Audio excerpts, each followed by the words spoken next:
Let's talk today about something very subtle, very human, and very common. Let's talk about the victim role. A victim, in this context, is not simply someone who has been hurt. We all experience pain, injustice, and difficult situations in life. The victim role is something different. The victim is the person who seeks, sometimes consciously, often unconsciously, to attract the attention of others, to gain their sympathy and sometimes their pity for what they are going through or for what they believe happened to them.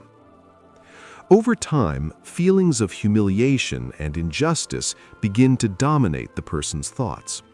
These feelings don't just stay in the mind, they shape behavior. They shape self-image. They shape how the person sees the world. When someone experiences a situation where they feel wronged or deeply hurt, they may identify with that event so strongly that it becomes part of who they are. They don't just say, "Something bad happened to me." They begin to say, silently or openly, "This is who I am." At that point, letting go of the story feels almost impossible. Sometimes it doesn't even feel desirable. The story becomes a refuge. By repeatedly telling the story, what happened, who was unfair, how they were treated, the person finds an opportunity to gain sympathy, understanding, or at least attention from others. And when there are no listeners around, the story doesn't stop. It continues internally. The person replays the scenes in their mind. They replay the words. They relive the emotions. They assign themselves the role of the victim again and again, imagining compassion and validation as if they were coming from the outside world. But this repetition does not bring healing. Instead, it creates a false sense of identity. Slowly, the person begins to define themselves as someone who has been wronged by other people, by life, and in extreme cases, even by God. Here is the paradox. The feeling of injustice starts to bring a strange kind of comfort, a psychological comfort.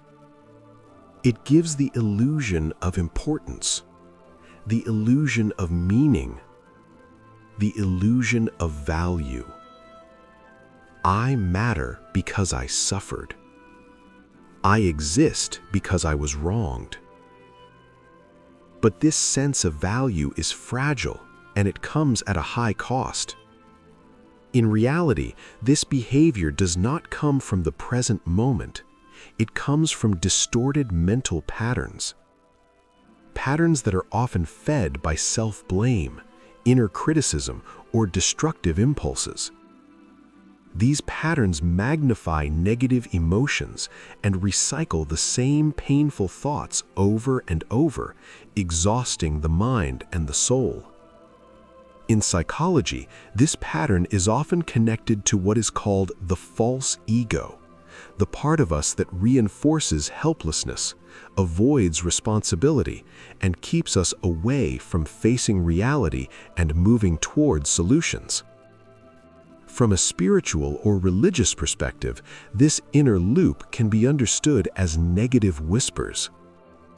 Thoughts that deepen separation, weaken faith, and keep a person stuck in a role that does not serve them. This is a closed circle, and it needs to be broken. Playing the victim role is not strength, it is not depth, it is not sensitivity. It is escape. An escape from taking true responsibility for oneself. An escape that drains emotional energy and blocks personal and spiritual growth. Breaking this pattern does not happen suddenly. It does not happen by force. It begins with awareness. So, how do we break the victim cycle? First, recognizing the pattern. This requires honesty. Ask yourself, do I keep repeating the same negative stories? Do I constantly relive past injustices? Has my identity become tied to being wronged? Second, practicing self-awareness. Learn to observe your thoughts and emotions without becoming them. You are not your thoughts. You are the one who notices them. Meditation, journaling, or quiet reflection can help you understand where your sense of injustice comes from without judging yourself for it. Third, taking responsibility. Responsibility does not mean blaming yourself for what happened. It means shifting your focus. Instead of asking, "Who hurt me?" ask, "What can I change now? What is the next step I can take to improve my life?" Fourth, asking for help. Strength is not isolation. If this pattern feels deeply rooted or overwhelming, seeking support from a therapist, counselor, or trusted guide is not weakness, it is awareness. Fifth, believing in change. Remind yourself that the past cannot be erased, but it does not have to control the present. Healing is not forgetting. Healing is choosing not to live from the wound. In the end, letting go of the victim role is an act of reclaiming your personal power. It is the moment you stop living through the story of what happened to you and start living through the choices you make now. It is not an easy path, but it is a liberating one. And it is the beginning of a more balanced, conscious, and authentic life.